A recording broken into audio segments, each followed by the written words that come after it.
There's a legend about a phantom island. It's said to appear out of the ocean mist, but only once every 7 years. Sailors have told this story for centuries. Scholars too, and now in an age of satellites and science, the story doesn't go away. It becomes a kind of puzzle, a challenge to what we think is real. So we're going to look at it. We'll look at the ancient accounts. We'll look at the witness reports, which are strangely consistent. And that leads to a question. A simple one but unsettling. How could a piece of land follow a schedule? Geology doesn't work that way. The answer might not be about the ocean, though. It might be about us, about our minds. What does a story that lasts this long say about us, about our need for something we can't explain? The oldest maps we have. They show coastlines, rivers, but they also show hope and fear. In the empty spaces beyond what was known, cartographers would sometimes draw islands that weren't real. They gave them names, shapes, stories. One of the most persistent stories is tied to a sliver of land often called St. Brendan's Island. Celtic monks over 1,000 years ago spoke of it. A blessed place, a paradise the saint saw on his voyage across the Atlantic, but it was never a fixed point. The accounts say it would reveal itself. A dense supernatural fog would part, and there it was. Then the mist would close, and it was gone again. This wasn't a one-time vision. The story said it could be found again by those with enough faith or enough luck on a recurring schedule. And here, in that spiritual longing, we find the first seed of the 7-year cycle. The island wasn't just a place, it was a promise that appeared on a rhythm that felt divinely set. This idea of a scheduled apparition traveled like trade winds across cultures, across centuries. By the Middle Ages, Arab geographers and navigators spoke of a similar phantom in the Western Ocean. Al-Idrisi, a scholar serving the Norman king Roger II of Sicily. In the 12th century, he compiled a massive work of geography. He recorded sailors' tales of an island called Antalya. Sometimes the island of the 7 cities, a refuge, a land where 7 bishops fled during the Muslim conquest of Iberia, and like St. Brendan's Isle, it was hard to pin down. It appeared on charts, a rectangular blob west of Portugal, often with a note that was less a fact and more a warning. The maps essentially said there might be an island here. But don't depend on it. The cartographers were honest about their uncertainty. They were documenting rumor, legend, because before satellite positioning, a sailor's story was a data point. So why 7 years? The number 7 echoes through ancient systems. Time, belief. It's the number of classical planets you can see with the naked eye. It marks the days of the week. In many traditions, 7 is a complete cycle, spiritual fulfillment, cosmic renewal. Linking the island's appearance to a 7-year rhythm didn't just make it rare. It made it meaningful. It tied its materialization to a larger, older clockwork, one that governed seasons, the heavens, human fate. The phantom island wasn't randomly vanishing. It was following a law, a mystical one, but a law that transformed it from a navigational hazard into a phenomenon, something you could anticipate, even prepare for. That makes its legend far more powerful, more enduring than a simple ghost story. What we see in these ancient whispers is a collision. Genuine, terrifying navigational uncertainty met deep cultural symbolism. You're in a wooden ship on an endless sea. A bank of fog lifts. It reveals a coastline that shouldn't be there. Your mind has to explain it. The explanation that stuck wasn't a random accident of light and water. It was a story of a sacred, cyclical place. A story so compelling that for centuries it was written onto the map of the world. This foundation is crucial. It means the island was never truly lost. It was always there in the collective imagination, waiting on its schedule, and that sets the stage for the next part. When the age of exploration faded into the age of documentation, and the eyewitness reports began to pile up with a consistency that's hard to dismiss. The mist is always there. That's the first thing every account agrees on. From the monks in the Middle Ages to the whalers in the 1800s, they all describe the same impossible weather. The island is never just visible, it's always wrapped in this dense local shroud, a fog that clings to the shores like a cloak, and it's not normal sea mist. People who have encountered it talk about something unsettling. The air inside is unnaturally cold, a chill that gets into your bones no matter the season. There's an eerie silence like the mist swallows sound, and sometimes a faint glow comes from inside the cloud, a luminescence with no source, so it's not just hiding the island. It's defining it. It acts like a veil, a barrier that seems almost intentional. To reach the Phantom Isle, you have to pass through this silent, glowing guardian. Now, science has some parallels. There are rare meteorological events that could explain pieces of it. One is called a fata morgana. It's a complex mirage from temperature inversions over water. It can take a real coastline and stretch it, distort it, lift it into the sky, creating illusions of floating castles or unknown lands. It's named after the enchantress Morgan Le Fay, which tells you how magical it looks. Another possibility is a specific sea fog. Where a deep, cold current meets warm air, it can generate a dense, localized fog bank that sits for days. A ship sailing into it would feel a sudden temperature drop, an eerie quiet as the world vanishes. These are real explanations for individual parts: the cold, the silence, the apparition, but the legend insists it's more.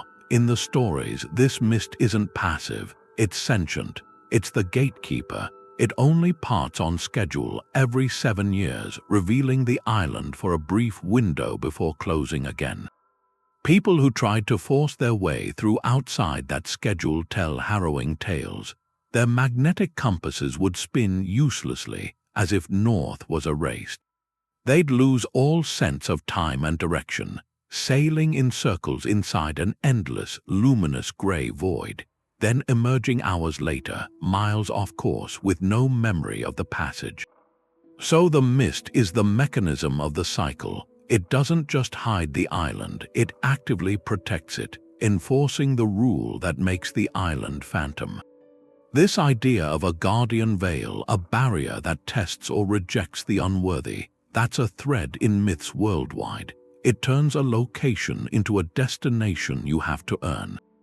And that leads to the most compelling part, the eyewitnesses, because if the mist is the gate, then who in history claims to have passed through? These accounts are what keep the legend breathing. There its human heart. You find them scattered across time in ships' logs, personal diaries, stories told in waterfront taverns long after the rum was gone. The people are different. A Dutch merchant sailor in the 1600s, a harpooner on a New England whaling ship in the 1800s, a lone fisherman off Iceland in the early 20th century. They had no way to coordinate across oceans and centuries, but when they speak of the island itself, the details align with an eerie precision. The air is the first thing they all note.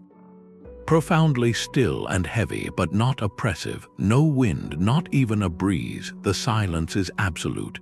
A deep quiet that seems to absorb the sound of your own footsteps. Then there's the light, the moss on the rocks, the pebbles on the beach. They're said to glow with a faint, internal radiance, a soft bioluminescence that casts no shadows. Everything appears both vivid and dreamlike. It creates a sensory disconnect every witness struggles to put into words.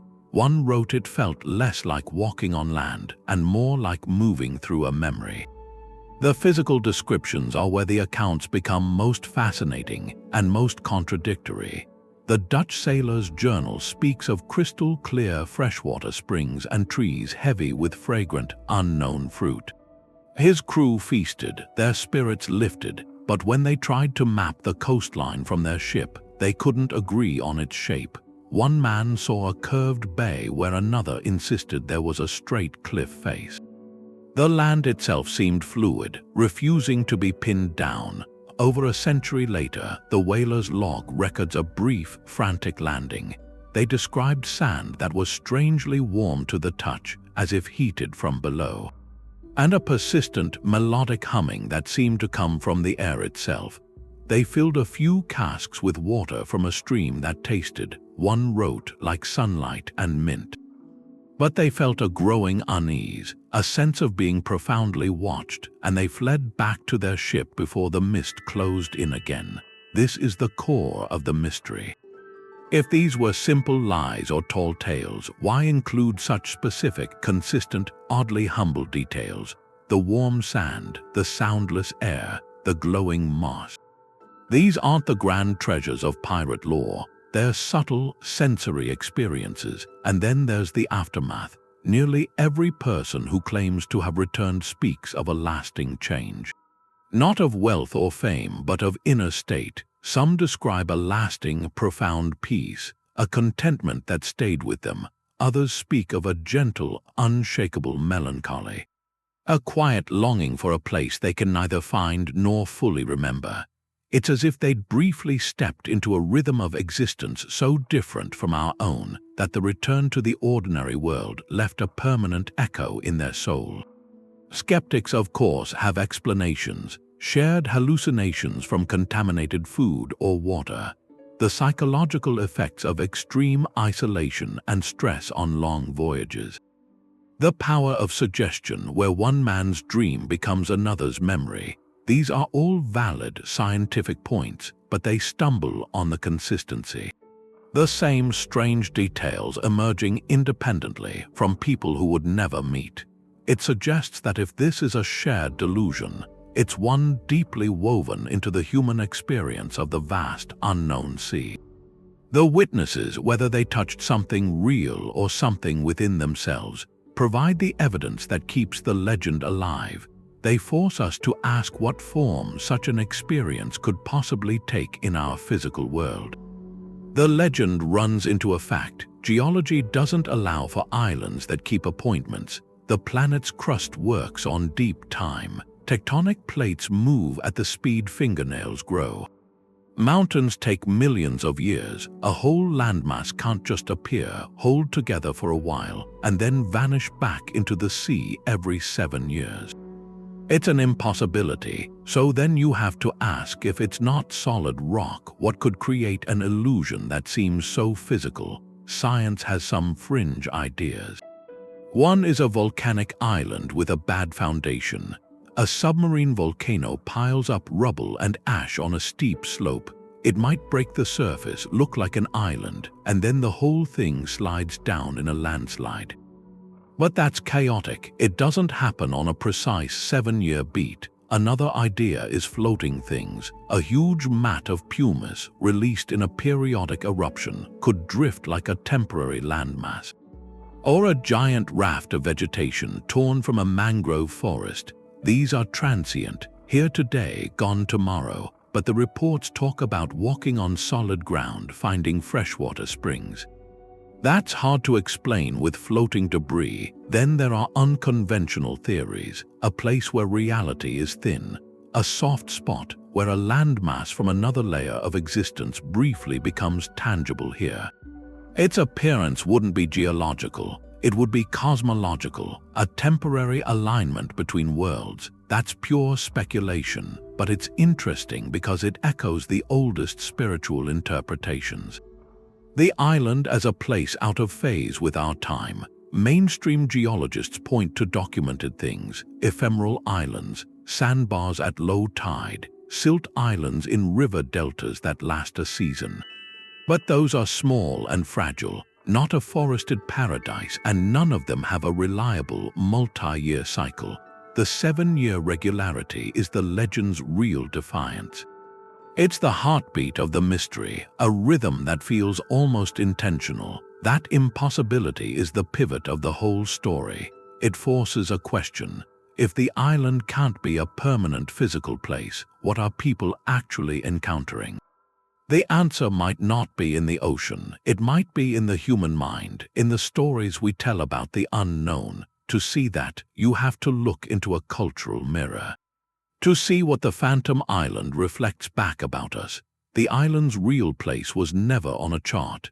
It was in the mind. This idea of a paradise in the mist, appearing and vanishing on a cosmic clock, it connects to something very old. A psychological pattern, the unattainable paradise. The names run through the stories. High Brassel, Avalon, Shangri-La, the Fortunate Isles, they're all the same deep theme. A perfect place just out of reach. You can see it, but you can't keep it. The Phantom Island is the purest form of that. It's the dream that pulls back as you get close. The goal that starts the journey but won't allow the finish. Its power is in the elusiveness. That cycle, that 7-year rhythm, it mirrors our own internal cycles. We build hope, we chase a dream with everything we have, and sometimes there's a quiet disappointment. The reality doesn't match the vision. Then, after a rest, after some reflection, the hope comes back. The dream calls again. That scheduled return of the island might be that necessary time, a gestation period, the time it takes for a hope, personal or collective, to reset. To gather its strength and mystery all over again. It questions our endless ambition, but it also affirms it. The chase, the act of looking into the mist, is given meaning.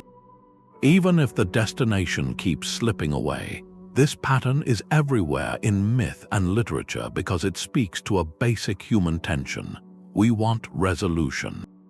A final answer, a place to rest, but we're also driven by curiosity, the thrill of the unknown. The Phantom Island serves both needs. It promises an answer, a real shore you could walk on while making sure the mystery continues. It says some wonders aren't for owning, only for witnessing. That might be why the legend has lasted, outliving empires, surviving the mapping of all the oceans. It's a story we need, a narrative that keeps the world feeling large, full of potential, a counterweight to a life where everything can feel explained and measured. This deep psychological need doesn't just stay in old sailors' tales. It flows into the art we make, the stories we tell. The island becomes a canvas. For a poet, it could be lost love or faded youth, a beauty that only visits in brief, clear moments of memory. For a novelist, it might be the perfect society. One that can only exist in isolation, that would fall apart if the real world touched it. In film and music, it's that haunting, unreachable ideal, a melody you almost remember. A place on the edge of a dream. Every artistic version is a new try, an attempt to land on that shore, to understand what the mirage means for the person seeing it.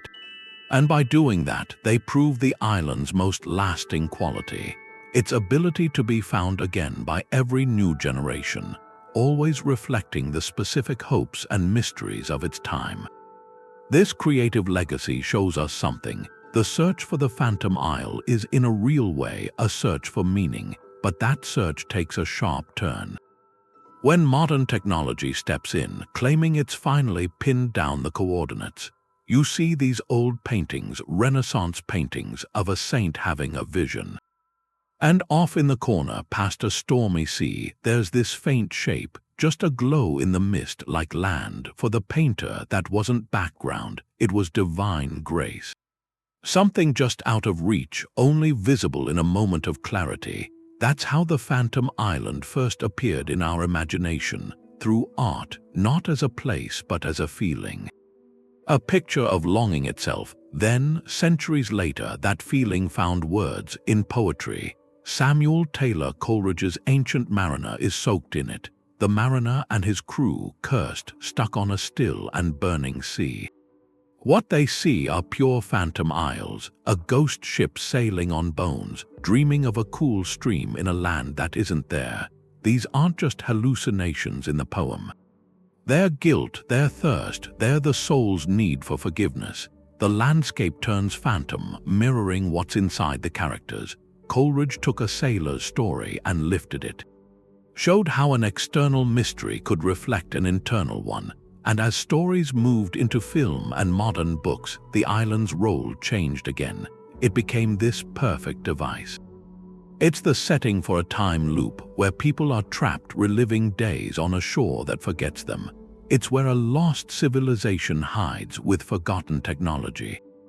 Or it's more personal, a backdrop for a quest for redemption. Someone goes there looking for a lost person and finds a version of themselves they left behind. In every story, the island is a crucible. It tests the protagonist, their desires, their sanity. Sometimes it's a sanctuary, but it costs you peace. Other times it's a beautiful trap. It gives you what you think you want to keep you from what you actually need. That spread, that cultural spread, is the real magic of the legend. It proves the story isn't fixed. It's a flexible metaphor, a blank canvas. Any era can project its own fears and hopes onto it. In the age of exploration, it was the ultimate geographical prize. During the Industrial Revolution, it was a critique of progress. A pristine place, no smoke, no machines. Now, in this connected but lonely age, it often means a digital detox.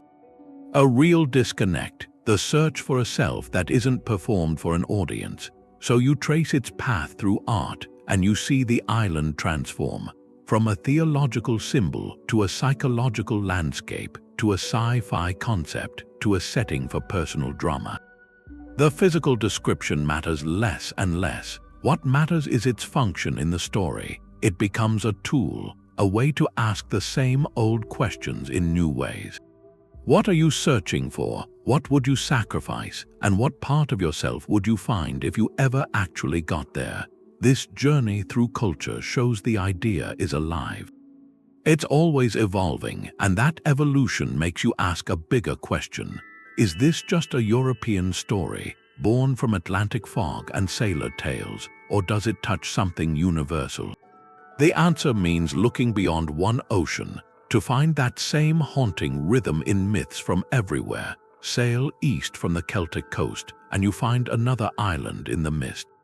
In Japanese stories, it's called Horai, a perfect, immortal land. It floats on a sea of clouds, a place of eternal peace, no death, no suffering, but it's elusive like the Atlantic one.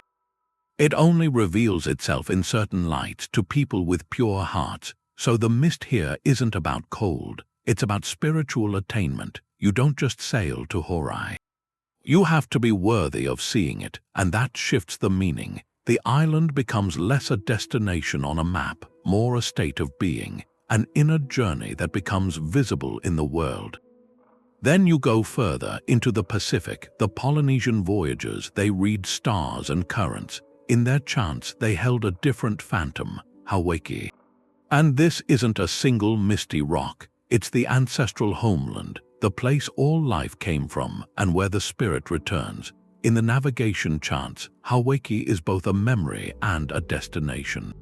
You can find it again, but not with a map, only under specific spiritual conditions. With the right rituals, the right intent. Its location isn't fixed in the ocean.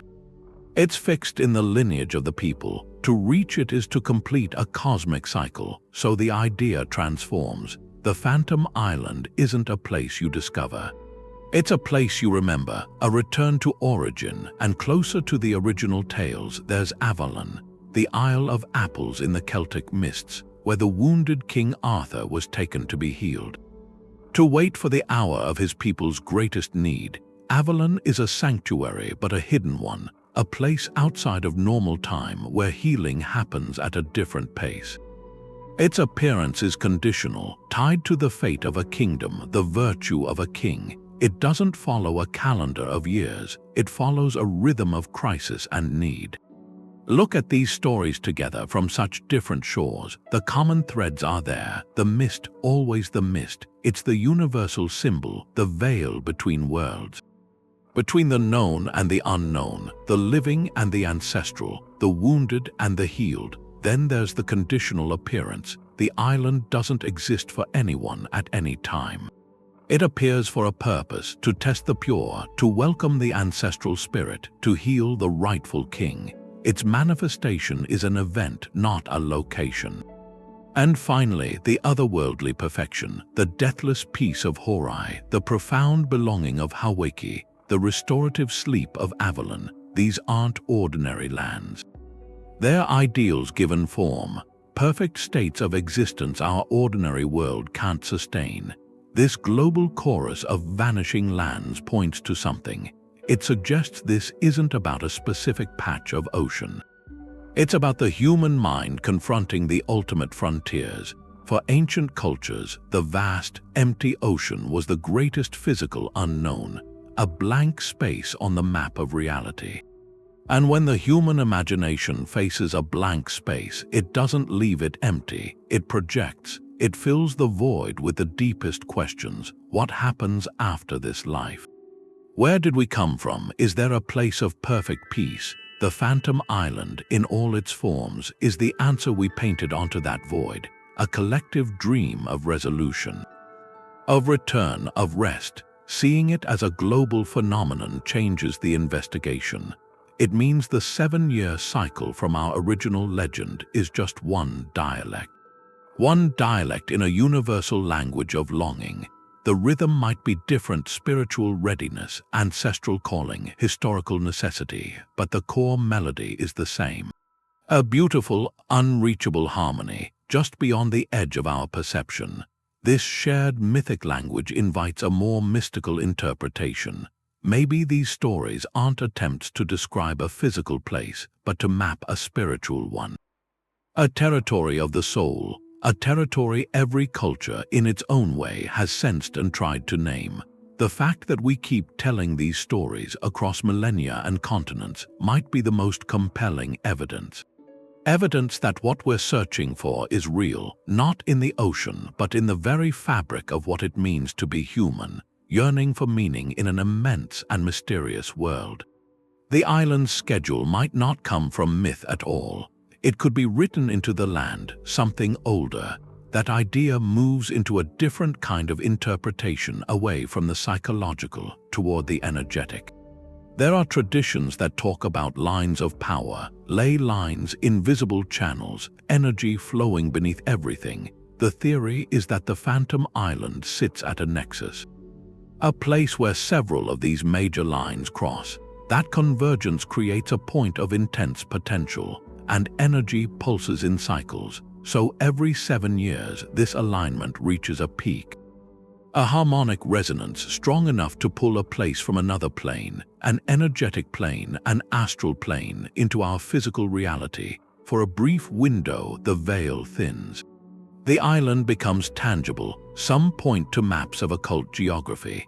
They often put these powerful nexuses in regions already shrouded in mystery. The Bermuda Triangle is one.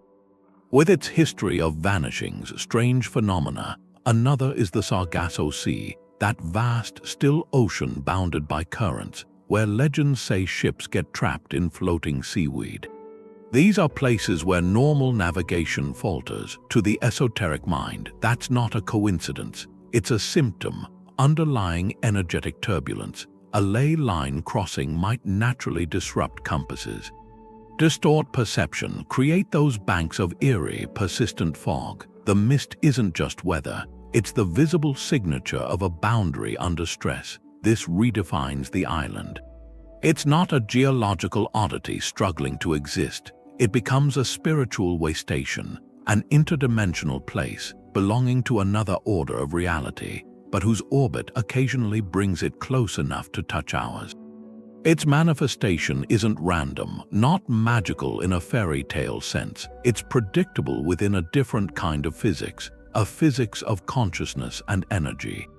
That leads to a corollary. If passage depends on a thinning of the veil, then sailing to the right coordinates at the right time might not be enough. According to these traditions, you would also need a certain state of mind, a consciousness attuned to those higher vibrations. The island would be perceptible only to those ready to perceive it. Spiritually ready, energetically ready. That explains why some witnesses describe profound inner change. They didn't just visit a place, they passed through a filter that altered their frequency. So the practical question becomes, If you believed this, if you accepted ley lines and 7-year cycles, where would you go? You'd consult those alternative maps. Charts of invisible geography. You'd look for a point of convergence in the Atlantic, probably in a zone already noted for mysteries. You'd calculate the cycle. Maybe based on ancient astronomical alignments or numerological codes in the old stories, and then you'd have to prepare not just your ship but yourself. Because the greatest journey might not be across the sea, it might be into a state of awareness capable of seeing what the sea, for a moment, reveals. That shifts everything from exploration to pilgrimage, and the legend becomes not a puzzle to be solved, but a test to be undertaken. The maps show a shift in certainty. West of the Azores, on an old map from the 1400s, there's a rectangle. It's labeled Antillia. For a while, that's where it was. They drew it as a solid block in an empty ocean. But then, within a generation, the island moved. New charts put it far to the north, near Iceland, in icy waters. Later, exploration pushed it west again. It ended up near Newfoundland on foggy coasts. The landmass itself seemed to drift, following the tides of what people knew, always staying just beyond the edge of the newest map. There's a document in all this, the Vinland map, supposedly from the 15th century. It shows a vague coastline west of Greenland, crudely drawn, almost an afterthought. Scholars have argued about it for decades, whether it's real, but its impact is clear. It represents a transient land, a place that might have been there for someone, but won't hold its shape for history. It's the perfect map metaphor, present enough to be recorded, elusive enough to be doubted. This shell game with geography isn't an accident, it's the engine of the legend. A fixed location would kill the mystery, so the island has to move, or our understanding of where it could be has to stay fluid. Each set of coordinates, the Azores, Iceland, Newfoundland, that's the frontier of the unknown for that time. When the Azores were settled and mapped, the island logically had to be farther out. When steamships crossed the North Atlantic, it shifted again. The Phantom Isle is always one step ahead of proof. It lives in the next blank space. Now the tools are different, but the chase is the same. Speculative cartographers use algorithms. They feed in every historical account. Every described weather condition, every odd magnetic reading from old logs, the software looks for patterns, for correlations. Some of these digital maps point to the remote South Atlantic, to vast, lonely stretches of sea.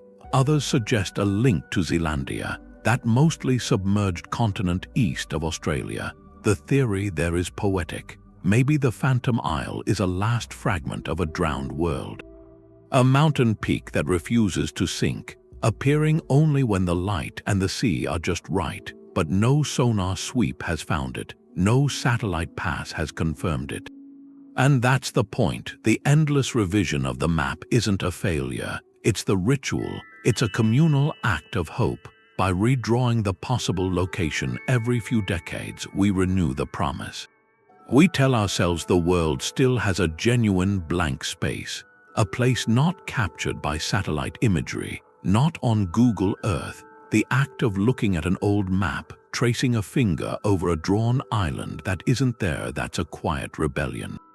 A refusal to accept that everything is known and measured and catalogued. This ritual ties one generation to the next. A sailor with a portolan chart felt the thrill of potential.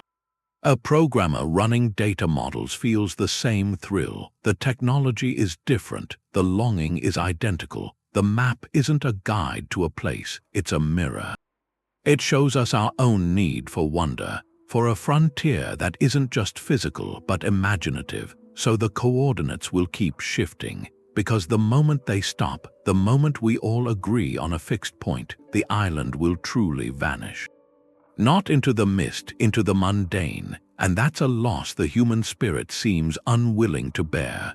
A story told once is just a report, but a story told 1,000 times becomes a law. That's the mechanism behind the 7-year cycle. In those fishing villages, there were no written records, no archives. The tale lived in the air, passed from old sailor to young deck, and on winter nights. Woven into the shanties for hauling nets, part of the festival for blessing the fleet, and in these tellings, the details weren't just repeated, they were performed. A storyteller would lean in, lower their voice for the cold, glowing mist. They'd count out the 7 years on their knuckles. This ritual of retelling was like a cultural tuning fork. It kept the core frequency vibrating, the mist, the cycle, the elusive shore, all of it clear across generations. But how does a number like 7 stay so precise? Oral tradition is fluid, yet here the timeline became fixed. The reinforcement came from aligning the story with the rhythms of the community itself. A 7-year span could mirror the time from a boy's first voyage to becoming a full sailor. It might sync with local astronomy, a recurring star cluster. A predictable weather pattern. Most powerfully, it could be tied to memory. The community would mark the last time a ship was lost to the fog, when enough years had passed for the raw grief to soften into a teachable story that became the cycle. The legend wasn't tracking an island, it was tracking a community's process of remembering and warning. This process wasn't about perfect preservation. It was about dynamic recreation. Each storyteller was a curator. They might emphasize the danger for a reckless youth, or the promise of peace for an old, tired listener.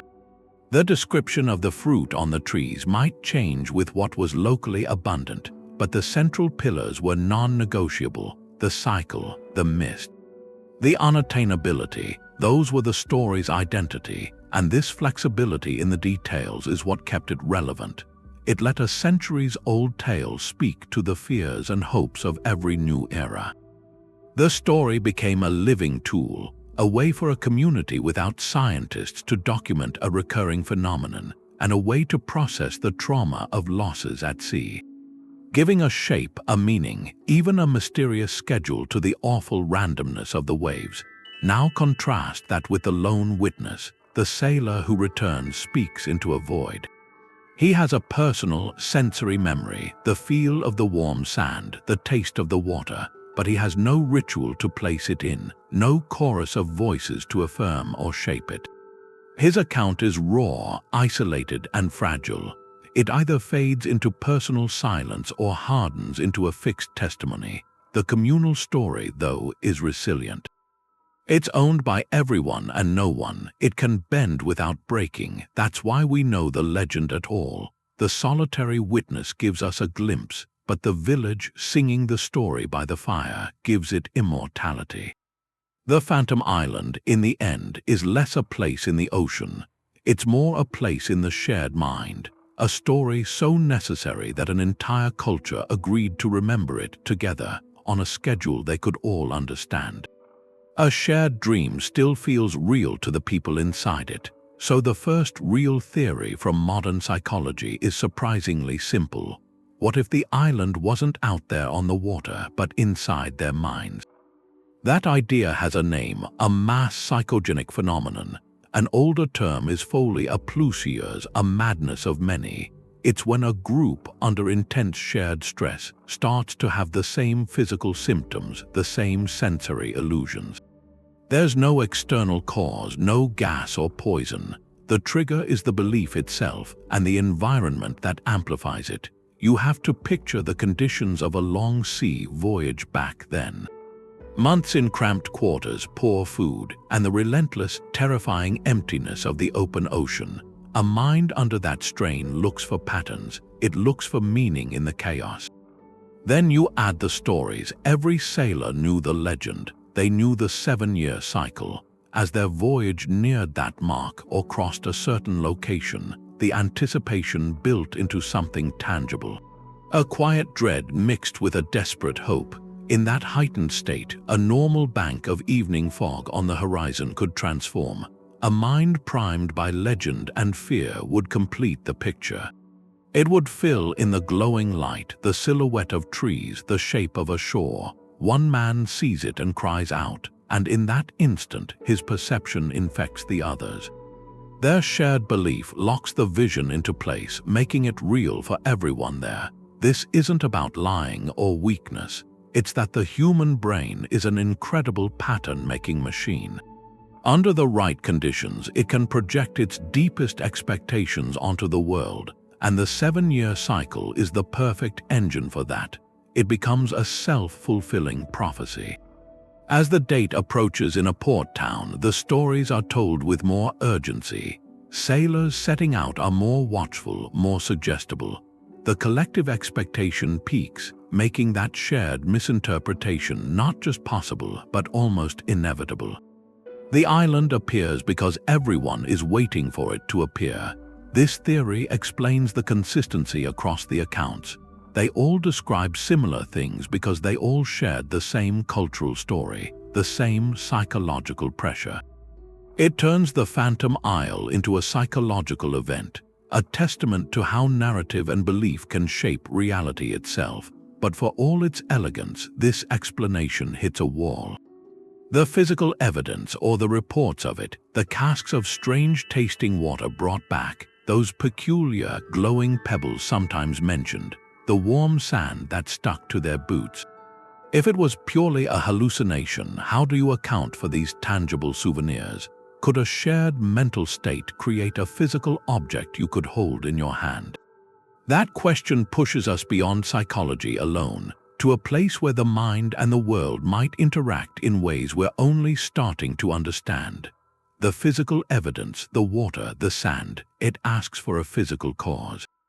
So you look away from the mind and you look at the ocean. Could the ocean, in one of its rarest states, build an island just for a while? Oceanography has some ideas, but each one pushes at the edge of what we understand. One idea is a structure made not from rock but from frozen gas. Deep down, under pressure and cold, methane gets trapped in a cage of water ice. It's called a methane hydrate. A strange, icy slush, but stable down there. If something disturbs it, a seaquake, a current shift, a huge slab of this stuff can break loose. It rises. The pressure drops and it starts to fizz, to dissolve. But for a short time, a massive, buoyant plateau of it could reach the surface. It would look like a low, gray island. It might even have a crust firm enough to walk on. And then, in hours or days, it's gone, dissolved back into the sea and air. It's a compelling thought. It gives you a solid seeming land that appears and vanishes without leaving a trace. But could it explain the schedule, the 7 years? Geology isn't known for being that punctual.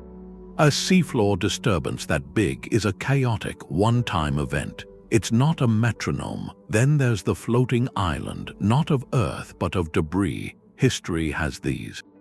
In 1883, the Krakatoa eruption blew cubic miles of pulverized rock into the sea.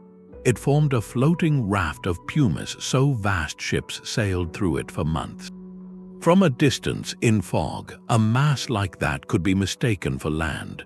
Or there are natural rafts, mats of peat and roots torn from a delta in a flood, drifting out to sea. These could create a temporary, walkable surface. They might even have pockets of fresh water trapped inside. But again, these are accidents. They're not events that keep a calendar. Maybe the most tantalizing idea involves not something rising, but something being revealed. Imagine a shallow seamount, its peak just a few dozen feet down at low tide. Now imagine a once-in-a-generation alignment of astronomical tides, combined with a specific, sustained current that pulls the water away from that spot. For a brief window, the peak is exposed, the sea retreats, and an island is born. When the conditions shift, the water returns, and it's gone. This has been seen on a much smaller scale, places like Mont Saint-Michel in France, cut off twice a day by the tide. A version of this in the open ocean on a grander and far rarer cycle, that's at least within the realm of possibility. It would be a true island of rock and sand, which explains the physical souvenirs. Its appearance would be tied to a complex, slow dance of celestial and ocean forces. A dance that might, just might, repeat on a rhythm of years. none of these phenomena fit the legendary 7-year precision neatly. But that's the point. This theory isn't about proving the legend true in every detail. It's about providing a seed, a single, awe-inspiring, real event witnessed centuries ago by a ship of terrified sailors. They saw a land rise from the sea or the sea pull back from a land. They walked on it, they took water from it, and then before their eyes it was swallowed again. That experience would be so profound, so world-shattering, that the only way to carry it forward was to weave it into story. The community, over generations of retelling, would then refine the memory. They'd give it meaning and structure, and that haunting rhythm of 7 years, a rhythm that made the unexplainable feel part of a larger, mysterious order. So this theory bridges a gap. It says the Phantom Island could have begun with a real shock of wonder in the natural world, a wonder so immense it forever altered the map of the human imagination. The sailors came back disoriented. They felt out of step, as if they'd been gone much longer than their logs said. And what if they had? There's a modern take on the legend. It says the island isn't just hidden in space, it's adrift in time. In that view, the place exists in a different temporal flow. Time passes there much slower.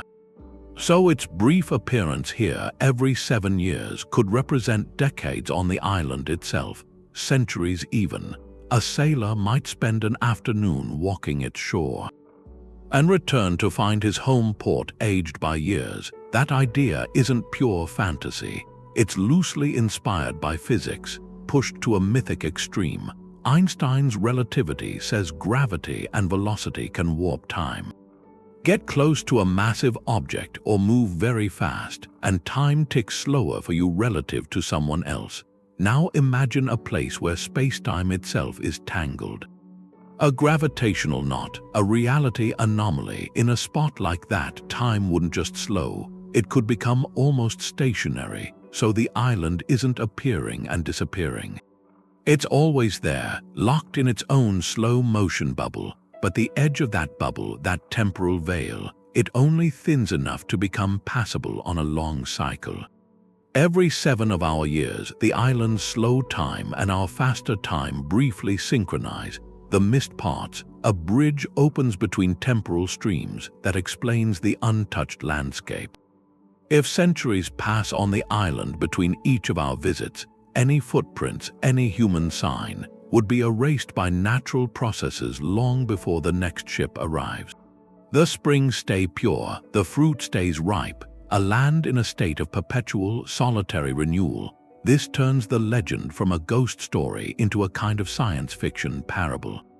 A story about the subjective nature of reality, about how time isn't a universal constant. It's a personal experience. For the sailor ashore, an hour feels like an hour. But returning, he's confronted with the proof that his hour and the world's hour were not the same. His disorientation isn't just psychological. It's a fundamental collision between 2 different clocks. That idea resonates now. Our own technology plays with time. We live with time zones, instant communication that collapses distance but highlights delay. Stories about cryogenic sleep, interstellar travel, where time dilation is the plot. The Phantom Island as a temporal anomaly feels less like ancient superstition, more like a precursor to a modern wonder. It asks a question. If time can stretch and bend, what is real? Is our steady, ticking clock the true measure of existence? Or just one rhythm in a symphony of times? The legend suggests some places, some experiences, operate on a different score. Finding them means stepping out of the metronome that governs everyday life. This interpretation doesn't need magic or spirits. It needs a universe far stranger than we often assume. A universe where a lost island might not be lost at all. It might just be waiting in its own endless afternoon for the moment our times once again align. A pristine paradise untouched by time. It's an ecological puzzle. If a place appears and then vanishes, what kind of life could live there? The old accounts, they don't just talk about beauty, they talk about things unknown.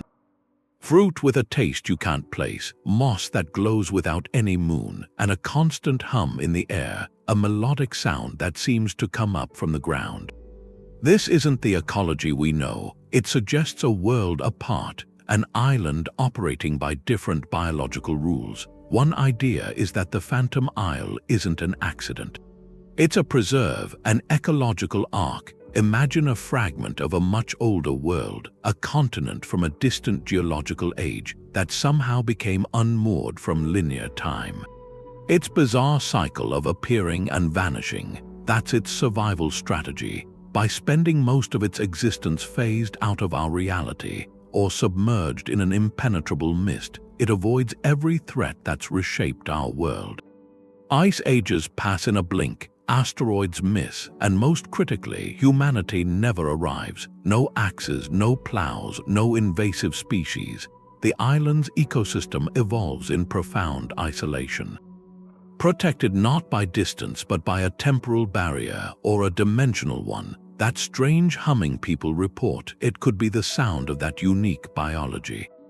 Maybe it's the vibration of colossal, ancient insect wings, or the resonant frequency of bioluminescent fungi that communicate through light pulses. The warm sand might be heated by a microbial mat living just beneath the surface, a living blanket that regulates temperature. This perspective changes everything. It frames the Phantom Island not as a geological trick, but as a fragile, living entity. A creature in its own right, with a life cycle measured in centuries and a desperate need to hide. Its legendary elusiveness becomes a brilliant adaptation. The mist isn't a supernatural veil. It's a biological defense mechanism, a cloaking device made of water vapor and altered perception, designed to repel the one predator that's touched every other corner of the globe. In this light, the legend becomes an allegory. A story about all the hidden, fragile wonders we might be destroying before we even know they exist. It asks a haunting question: how many real ecosystems, how many forms of life, have vanished because they lacked a 7-year cycle to hide them? The island's greatest treasure isn't gold or a fountain of youth. It's the simple, miraculous fact of its continued existence. A whispered reminder that some forms of wonder are too delicate to be found. They can only be glimpsed on a schedule they dictate before retreating back into the safety of mystery.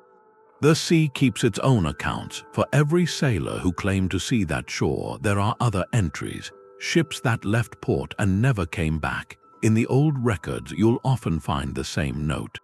Last seen sailing west into a bank of unusual fog. Chasing the vision had a real cost. This wasn't just a ghost story. It was a known hazard. The legend usually carried its own warning.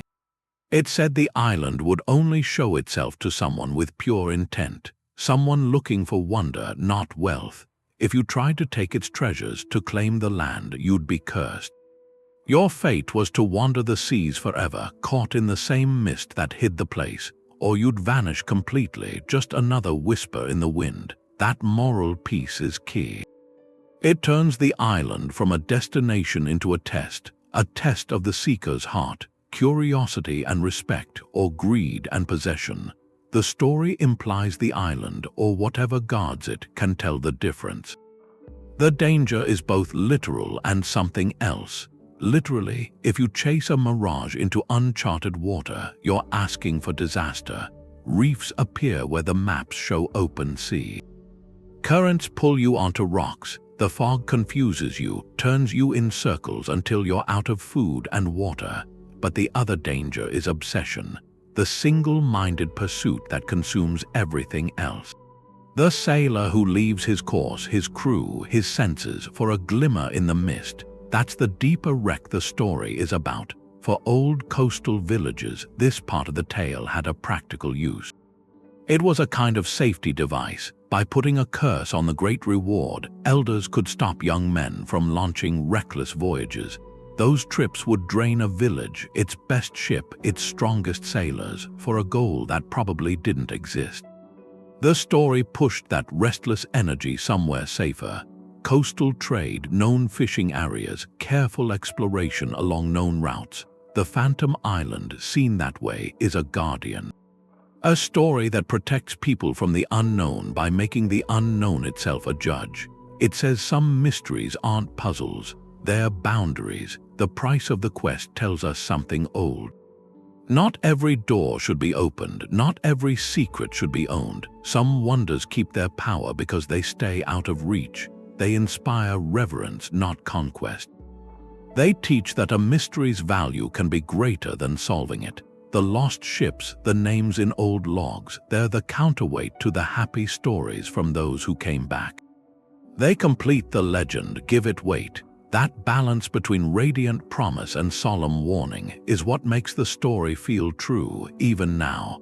It speaks to the two sides of any big pursuit. The line between glorious discovery and tragic folly can be as thin as mist on the horizon. A satellite goes over the same part of the ocean every few days. It records it all: water temperature, wave height, the shape of the seafloor way down there. In an age where we see everything, a phantom island shouldn't be able to hide.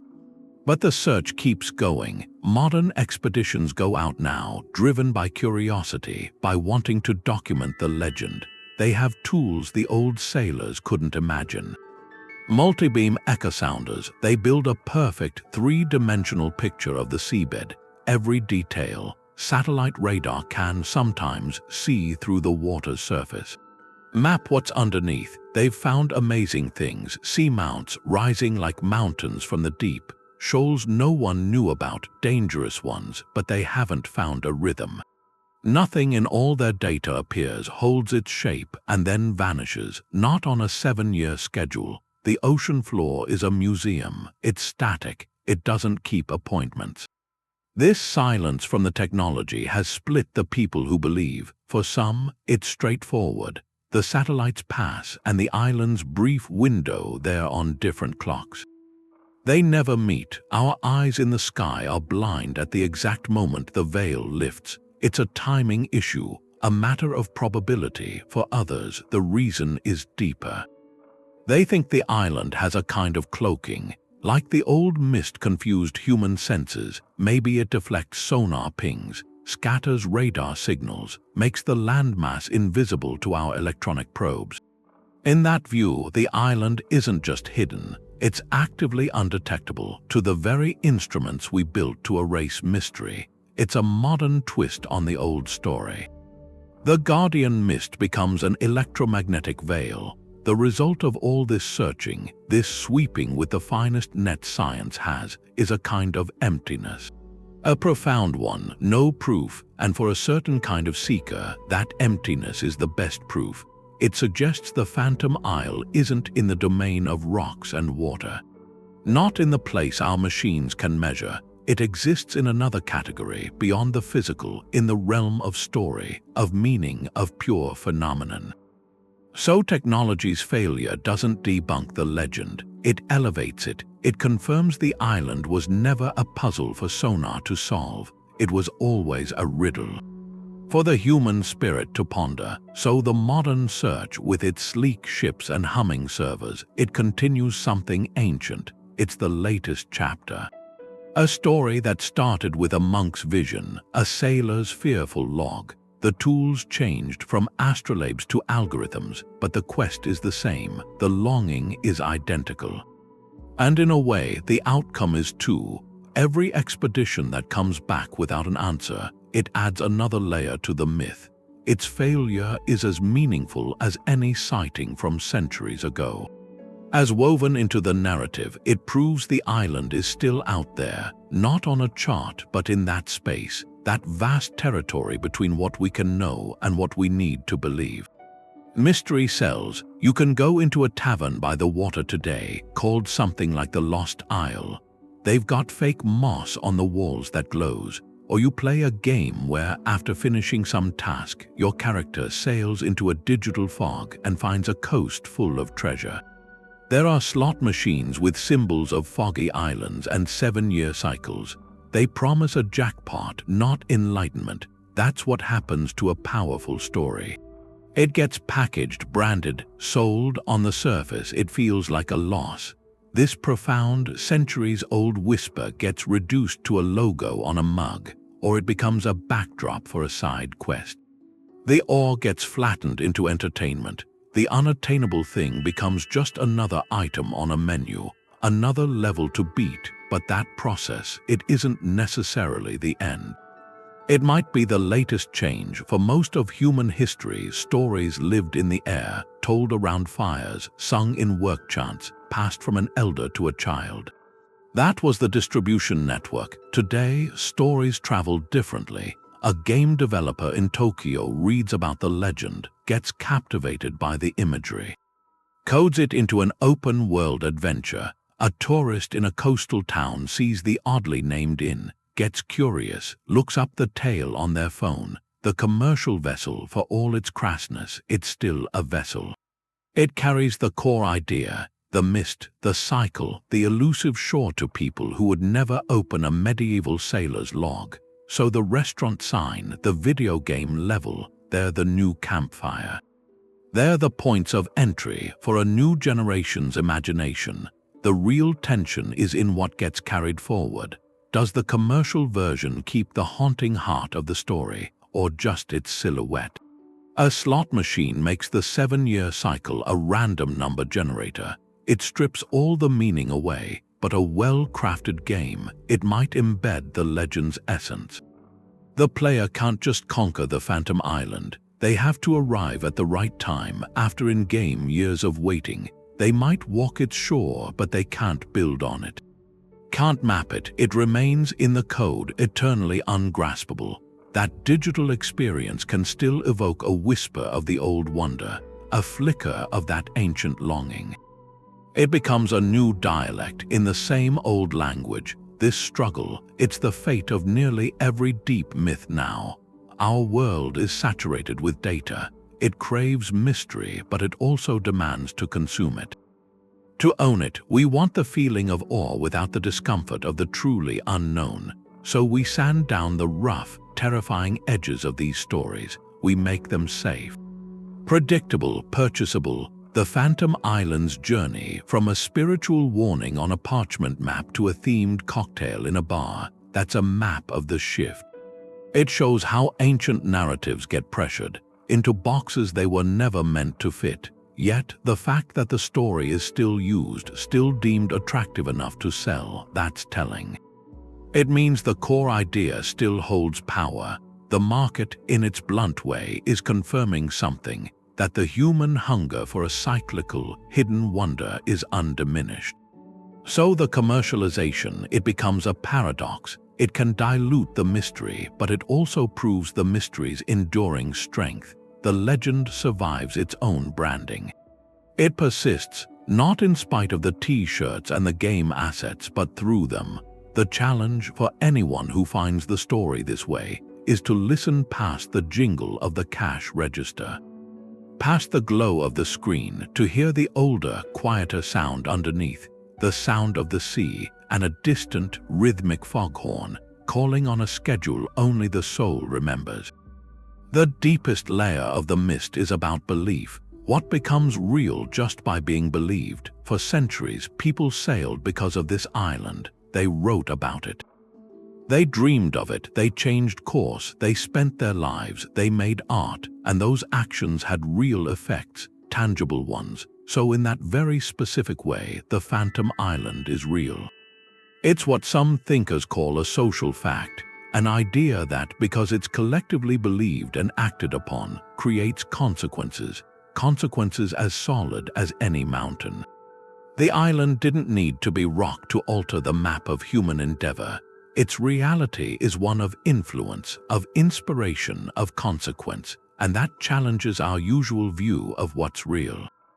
We trust the map, the satellite image, the sonar reading. That's a reality of measurement, fixed coordinates, but the legend operates somewhere else.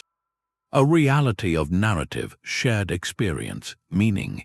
It asks us to consider that our world isn't built only from atoms and physical laws. It's also built from the stories we agree to tell, the truths we choose to live by. The Phantom Island suggests reality might be less solid than we assume, more subjective, that there are layers where belief isn't just a feeling.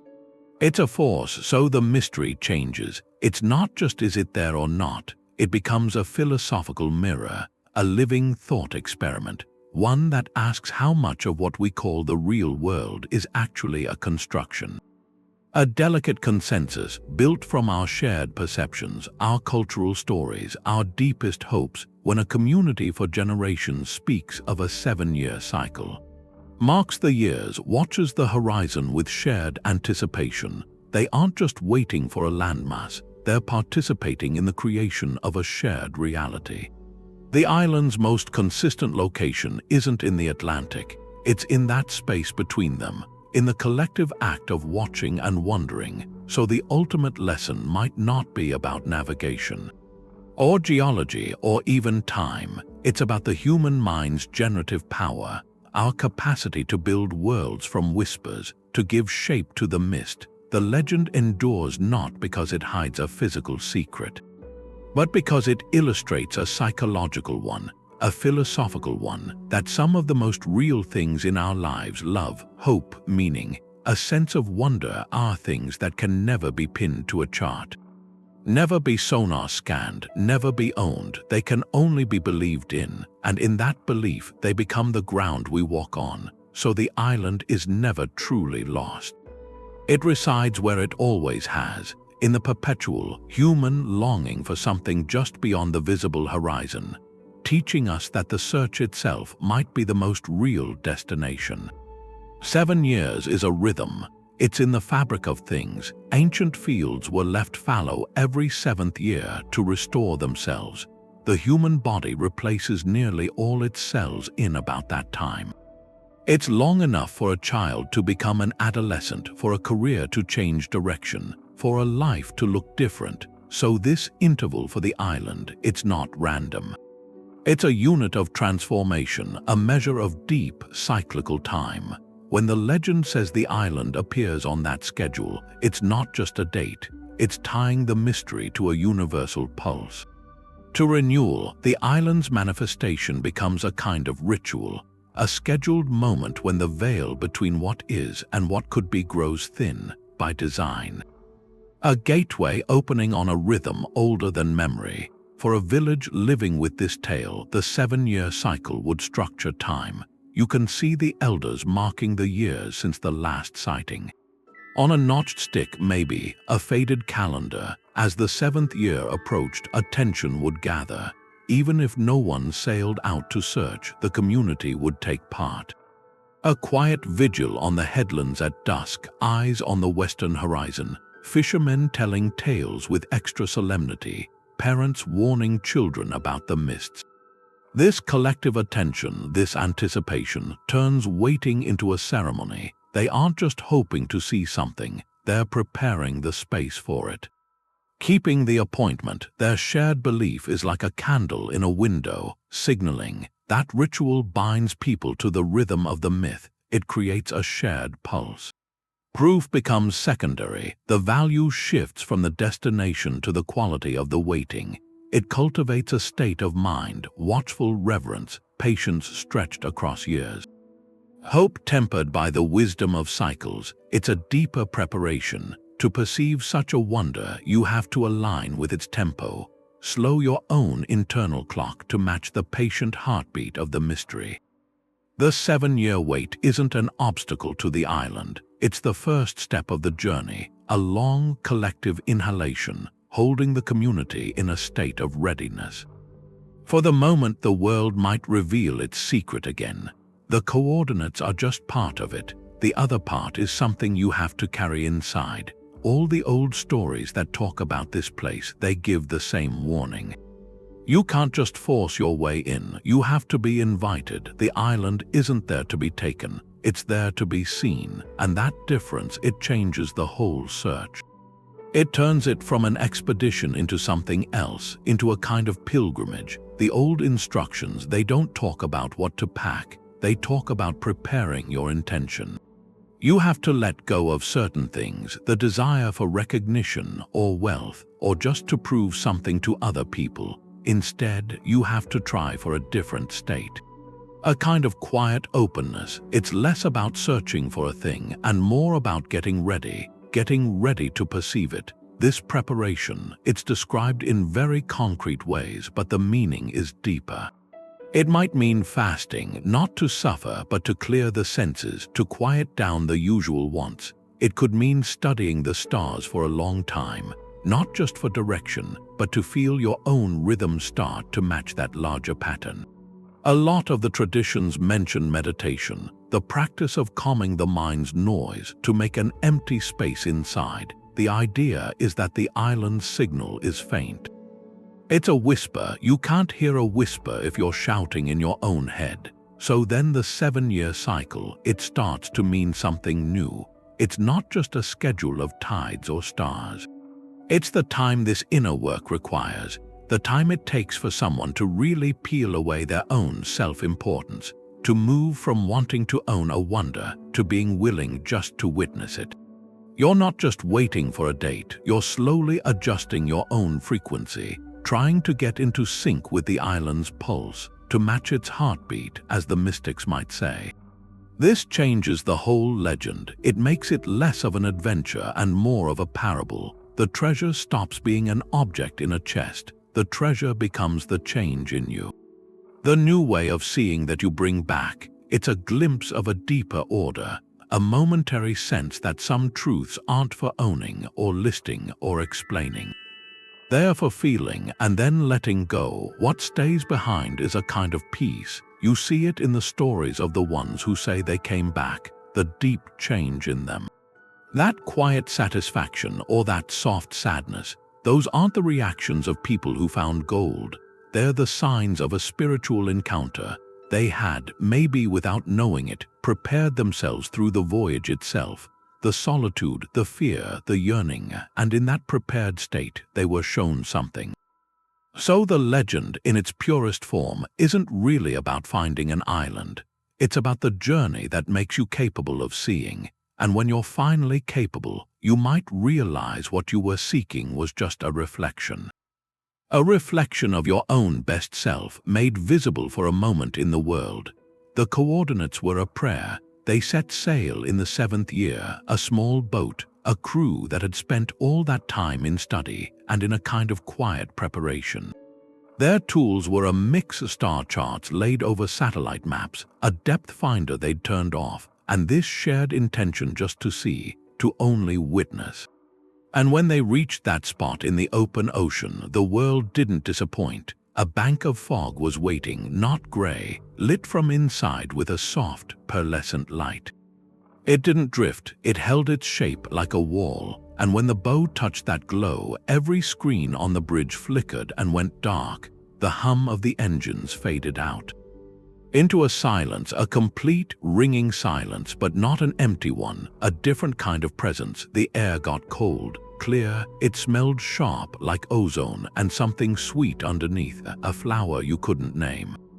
They took a rowboat to the shore that just appeared from the mist. The sand was warm, fine, each grain caught that diffused light so the whole beach looked paved in silver. The sky overhead wasn't blue. It was a closer dome, lavender and gold, with no sun you could see. Inland, the slopes rose gently, covered in these low, crystalline shrubs. And they hummed, a constant melodic sound that was the source, the legendary sound. There were pools of water in rocky basins, so clear they were almost invisible. One of the crew knelt, drank from his hands. He said later it tasted like sunlight, like a memory of peace from when he was a child. They found structures. Not built, grown, spires of what looked like fused quartz, humming with that same gentle vibration. Nobody reached for a camera. Nobody picked up a stone. They'd prepared for this. The treasure was the seeing itself. They walked, they listened, they breathed the air, and they knew, deeper than thought, they were guests. In a moment that wasn't meant to last, a change in the light was the only warning. The hum shifted pitch, grew urgent. At the edge of the lagoon, the luminous mist began to advance. Not like weather, like a curtain being drawn. They went back to the rowboat without a word, pushed off toward their ship. The last one to climb aboard looked back as the fog closed over the silver beach, the spires dissolving into the glow.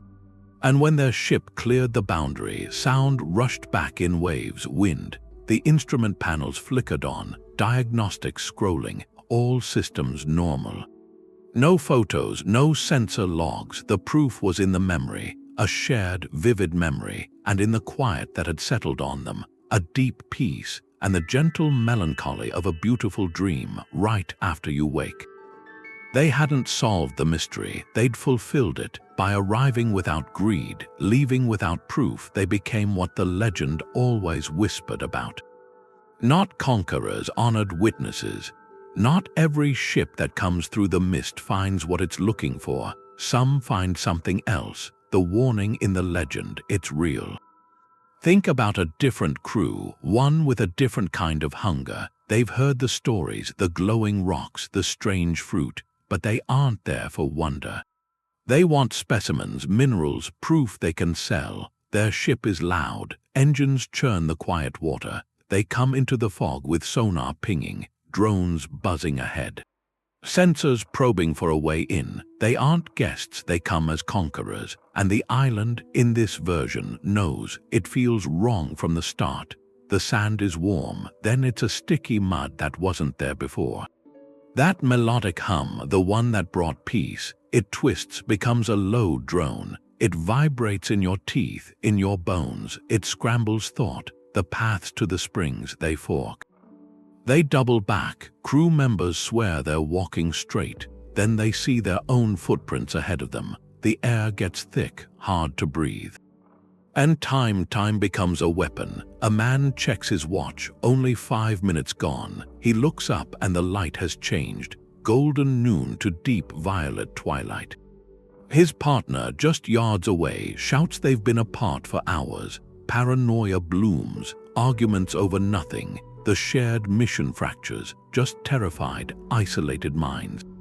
That's the island's defense. The landscape turns adversary. The crystalline spires seem to shift. They form a maze. The glowing moss dims. Corridors plunge into gloom, shapes moving at the edge of vision.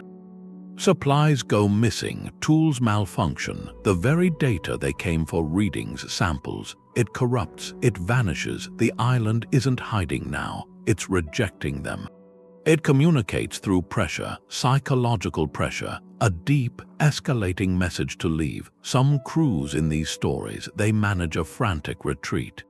They stumble back to their ship, often with people missing, minds haunted. They return with nothing. Their logs are contradictions. Their story gets dismissed as madness. Or mutiny. Others aren't so lucky. The legend talks about the lost ones, people who wander too far into the shifting interior, who get separated in the folds of time. Their companions search, find no trace, and in later cycles, other visitors sometimes report glimpses. A figure in the mist that turns away, a shadow moving with purpose. These lost ones become part of the island's ecosystem, part of its mystery, a permanent warning. This dark reflection, it's crucial. It changes the Phantom Isle. From a location to an intelligent phenomenon, it suggests an awareness, a capacity to judge intent, to respond. The mist isn't just a veil, it's a sensory organ. The shifting landscape isn't an illusion, it's a conscious reaction. That idea elevates the myth. From a simple mystery to a complex relationship, you aren't just discovering an island. You're engaging with it, and the quality of that engagement determines everything, what you experience. It reinforces the oldest moral in the tales, that true wonder can't be taken. It can only be received, and to receive it, you have to approach a certain way, not as a master, as a humble visitor, ready to accept the terms of a world that operates by a deeper, older set of rules. The world is mapped, every meter measured and catalogued, but the story stays. It endures. That points to a need. In a disenchanted age, the legend of the Phantom Island performs restoration. It re-enchants. A satellite image is a click away, and the story whispers a rebellion. It insists the most important maps aren't of geography. they're maps of meaning. And on those maps there are still vast blanks, beautiful blanks, not of land but of understanding. This narrative nurtures something we risk losing. A sense of wonder rooted in humility. It's a corrective to an arrogance, the assumption that because we can see a place from space, we comprehend it. The Phantom Island challenges that. It suggests true knowing involves more than coordinates. It involves mystery. The unknown isn't an error in our data. It's a feature of reality, a necessary space where imagination and hope and awe can live. Without that space, the world becomes flat, transactional. A spreadsheet, the legend fights that flattening. It's the ultimate what-if made into a story, a safeguard against the closing of the mental frontier. Its cyclical nature is genius. It doesn't offer a one-time mystery to be solved. It offers a renewable resource of wonder. Every 7 years, the possibility re-emerges. The veil thins again. That promise is a gift to the modern psyche. It structures hope. It tells us that magic, however we define it, isn't a relic of the past. It's a potential of the future on a schedule that transforms the legend from a historical curiosity into a living tool, a tool for mental and spiritual resilience. Think of a child today, able to view any spot on the globe instantly. The sense of discovery can feel preempted, but then they hear a tale, a shore that hides from satellites. An island that follows an older, slower clock. Suddenly, the ocean on the screen regains its depth, its potential for secrets. The known world once again has an edge. And just beyond that edge, in the mist, something wondrous waits, on its own time. This is the legend's function, to keep the world large, to protect a sense of potential that has nothing to do with utility or profit. It exists to remind us we do not and cannot know everything, and that this is not a failure, it is a blessing. The Phantom Island's greatest treasure was never gold or eternal life. It is this lesson in humility and the quiet, persistent joy of looking toward a horizon that still, wonderfully, holds a secret. The Phantom Island isn't really a place on a map. It's more like a point of intersection, where myth meets the mind and the mind meets the physical world. We've followed it through old charts and modern sonar, through psychology and this kind of spiritual longing. It exists in the space between those ways of knowing. It's a geological possibility, a psychological phenomenon, a cultural artifact, a spiritual beacon.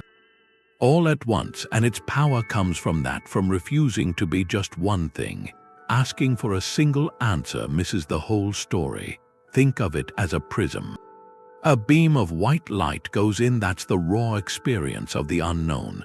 Inside the legend, the light fractures. It splits into colors, the blue of scientific inquiry, the green of ecological wonder, the gold of spiritual metaphor, the deep violet of psychological need. Each color is real, each is a valid way to see it.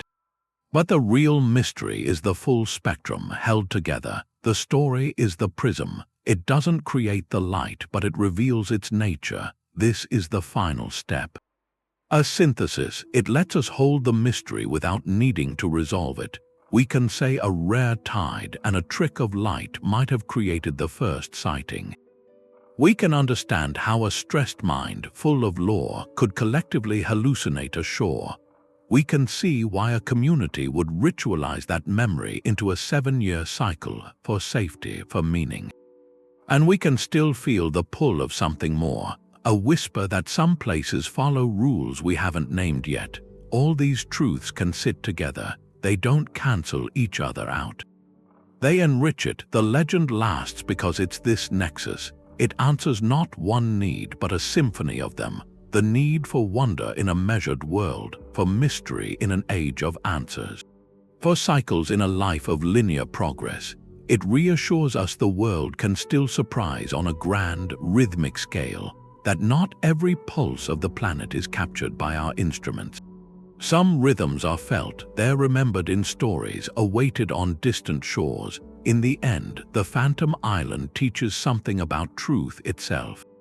Some truths aren't transactional. They aren't data points to collect. They're living narratives, better told in the hushed tone of a storyteller than the sterile lines of a report. They live in the collective heartbeat of those who listen and watch and wonder. The island's gift is that permission to marvel without possessing, to question without demanding, to find a deeper kind of knowing in the gentle, patient act of not knowing at all. The Phantom Island is still there on the horizon. It always has been. We've followed it from the edges of old maps to the blank screens of satellite data. We've heard from people who say they've been there, who walked its shore, felt that cold fog. They didn't bring back gold, they came back changed. There are theories, mass hallucination, a rip in reality. Each one is a way to look at it, but maybe the point is that no single way works. The legend exists between the explanations. It questions something basic, the line we draw between the map and the story. For a long time, we've thought to map something was to know it. To own the truth of it, we've covered the empty spaces with grids, sure that mystery was just missing information. This island doesn't allow that. It says some blanks stay blank. They have to. That's where the map stops and where imagination starts. That's its territory. Poets and geologists share it. The lesson isn't about discovering a new piece of land. It's about keeping something alive in us, the ability to feel awe. We can see any street on Earth now. Any question gets an answer in seconds. We risk just using up wonder. This story asks for more. It asks for patience, for watching the horizon year after year, to care about the search as much as the discovery. It's a story against instant answers. It makes hope last. The next 7-year turn is coming. The offer is there, not for a big ship, but for a quieter kind of looking, to see the ocean, the sky, the mist, and admit that not everything fits in a database. Some rhythms you feel first. You know them before any machine records them. The island's real gift is letting you wonder without having to figure it out.